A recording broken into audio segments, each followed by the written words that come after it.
Bonjour, je profite qu'il pleut plus pour vous filmer la deuxième partie du potager.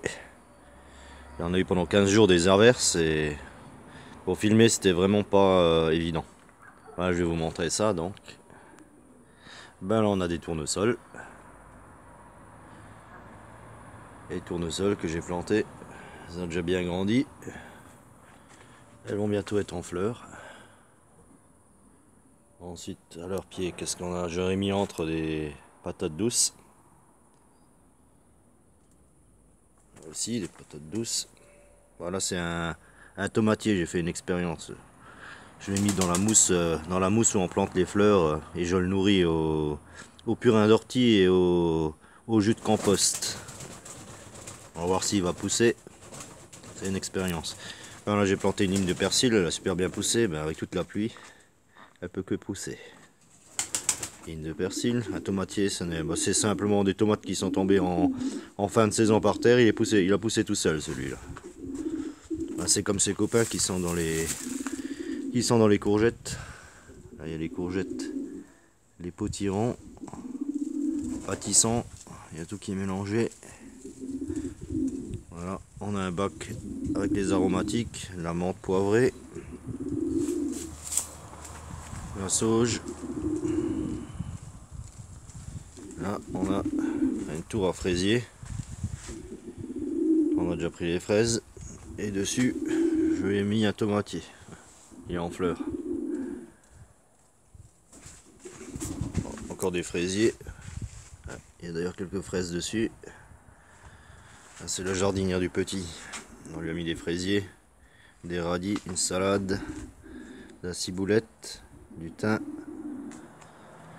Là on a derrière encore le bac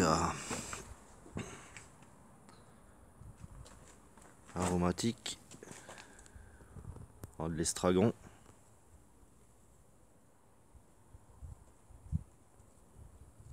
On voit notre persil. On a de l'origan.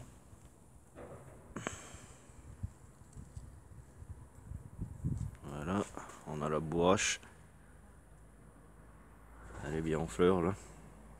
Et là, on a nos haricots. Il y a 3 lignes, mais ils ont tellement poussé qu'on voit plus les lignes. C'est devenu un tout en un là. Ils sont en fleurs aussi. On a une citrouille là. Ils poussent. Les tomatiers. Bon, ils sont en fleurs. Il y a quelques tout petites tomates dessus, mais on n'a pas eu beaucoup de temps chaud. Pour l'instant, on a des tout petites tomates et des fleurs. Voilà, je voulais vous montrer. Je sais pas si vous connaissez. Cette herbe là, c'est de l'herbe à olive. Je sais pas si on voit comment ça se présente. Et en fait, c'est vraiment, on peut le couper pour mettre dans la salade. En fait, c'est vraiment exactement le goût de l'olive. Quand on le sent, on frotte un peu, c'est vraiment, ça sent l'olive. C'est de l'herbe à olive. Je connaissais pas, je m'en suis acheté il y a 2 ans. Et enfin, ça a tenu tout l'hiver et c'est revenu. Alors ensuite, on a nos carottes. Il y a 3 lignes de carottes. Ah, de la ciboulette. Elle a fini de fleurir. Bon, on a encore de la ciboulette tout le long. Là, j'avais des radis, je les ai enlevés. J'ai mis une ligne de betterave rouge et une ligne de salade frisée. À côté, ben, on a de la roche blonde. Je sais pas si vous connaissez. Voilà. Je l'ai semé à la volée, c'est de la roche blonde. En fait, ça se mange un peu comme l'épinard. Je vais vous le montrer de plus près. Là, on voit les feuilles. Ça se présente comme ça. Et ça, on peut déjà cueillir les feuilles dans ce stade-là à peu près. On fait ça, on blanchit ça. Ça se mange comme les épinards, on peut le mettre au congèle. Et après, ça va monter vraiment pratiquement à 2 mètres. Et au fur et à mesure, on peut prendre les feuilles. Et ça tient, ouais, ça va tenir jusque facile mi-août. Et après, on cueille toutes les feuilles, on arrachera juste les tiges. Et on les mettra au compost. Bon, encore un tomatier là. À côté on a de l'oseille. Et là, ce qui ressemble à des tournesols mais qui ne sont pas des tournesols, c'est des topinambours. Des plantes topinambours. Bon, ça se prend vraiment avant l'hiver, quand c'est complètement fané et que les tiges elles ont desséché. On creuse comme pour les pommes de terre et on récolte le topinambour au pied. On va faire le tour. On a des géraniums et des fleurs. Un hou. On fait attention s'il y avait des enfants, parce que les boules du hou c'est empoisonné. Là, bah, qui pousse à moitié dans l'eau, on a de lâche des montagnes. Pour ceux qui connaissent pas, ça a le goût, bah, chez nous on appelle ça du maggi croûte. Ça a le goût du maggi.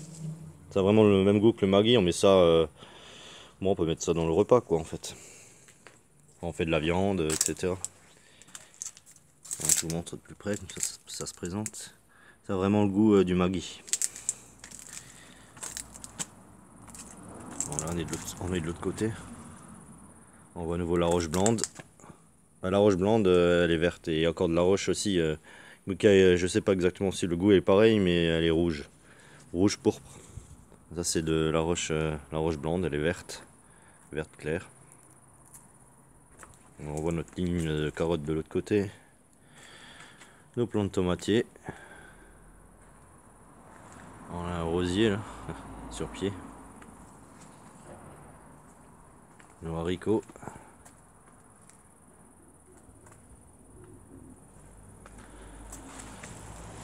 Voilà. On a le laurier, un autre laurier. Il vient pas du même endroit que l'autre, par contre. Nous, un laurier sauce. Et là, c'est du romarin. Bon, il est bien grand celui-là. Il faudra une bonne taille. Un romarin.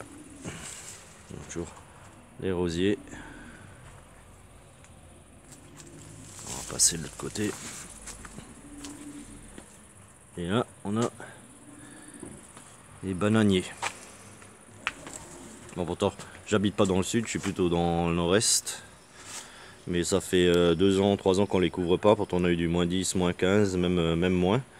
Mais ils reviennent tout le temps. Il y a même des petits qui viennent dans le persil de l'année dernière. Voilà les bananiers. Et là, on a la rhubarbe. Bon, maintenant c'est fini. Elle est trop fibreuse. On peut plus faire de tarte maintenant avec. C'est plus vraiment vers le printemps. Elle devient trop fibreuse après. Et dans la bouche, c'est plus ça. Ah, voilà, je vous ai montré un peu le deuxième potager. Et bien merci d'avoir regardé la vidéo et à la prochaine. Allez, ciao.